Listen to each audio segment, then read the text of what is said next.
Today, we're diving into a message that's honestly more powerful than any self-help book you'll ever read.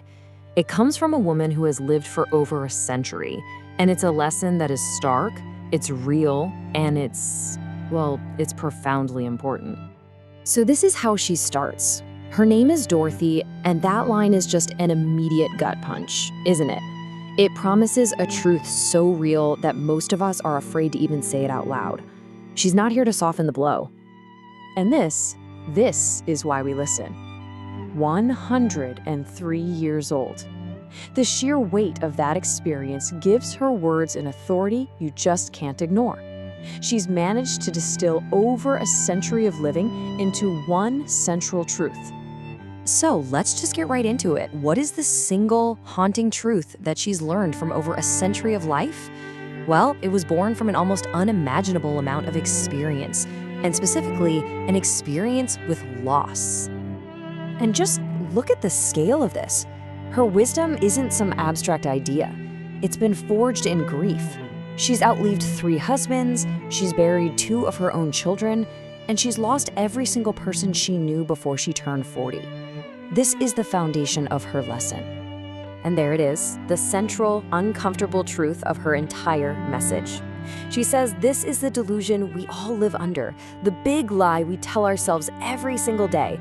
We act like our time is infinite, when in reality, it is so finite. But this wasn't some lesson she learned in her old age. Nope. The seed of this understanding was planted much earlier, from a single pivotal tragedy that completely changed the course of her life. Let's go back to October 14th, 1955. Dorothy was just 33 years old. Her husband, Robert, a steel mill worker, died in an accident at work. He left that morning with a simple, "See you tonight," and he never came home. She says what nobody tells you is that when someone dies suddenly, they take all your unsaid words with them.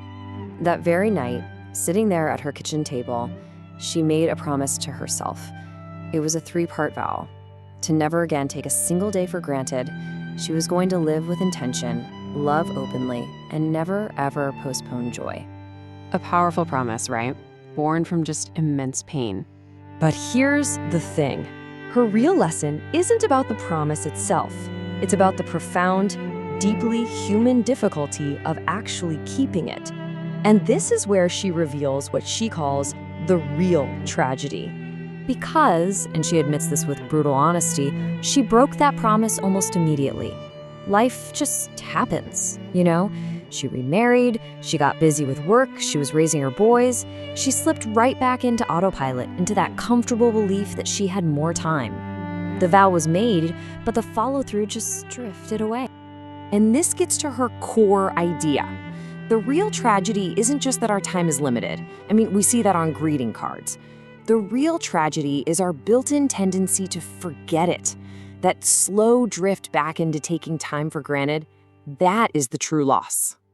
And unfortunately, life would continue to hammer this lesson home for Dorothy over and over again, through decades of more goodbyes, each one deepening the regret, not of big mistakes, but of small, wasted moments. The losses just kept compounding for nearly 70 years. Her son, William, to cancer. Her second husband, Charles, to a heart attack. Her third husband, Frank, just a few years ago. Each loss brought the same lesson into sharper, more painful focus. Talking about her second husband, Charles, she pinpointed her biggest regret after 42 years together. And it wasn't about fights or money. It was about the ordinary moment she was too busy for, the time she chose a chore over connection.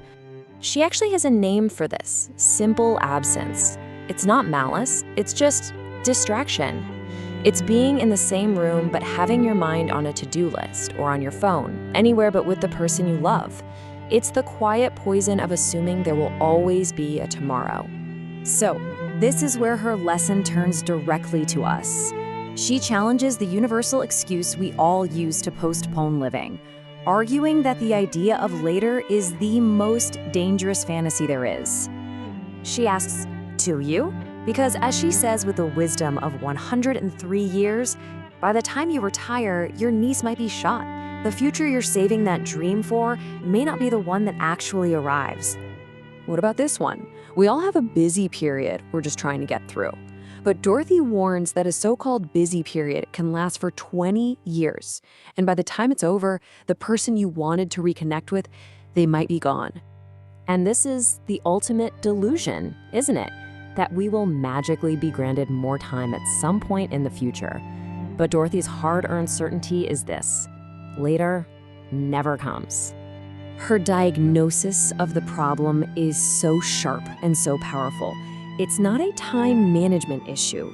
It's a value management issue. We have the time, we're just consistently trading it for things that in the long run simply don't matter. So what do we do? After laying out this devastatingly true problem, she doesn't just leave us without a solution. And it's not complex or flashy. It's a simple, profound practice for living. She calls this our real job, and it's a simple loop. Step 1, remember your time is finite. Step 2, when you drift, and you will, just return. Return to the present, to the people in front of you. Not perfectly, she insists, but persistently. And that is her final, powerful command. It's not a suggestion. She says after living 37,595 days, her greatest regret is sleepwalking through life. So she leaves us with this urgent, immediate, and beautiful call to action. Because the time isn't later, it's now.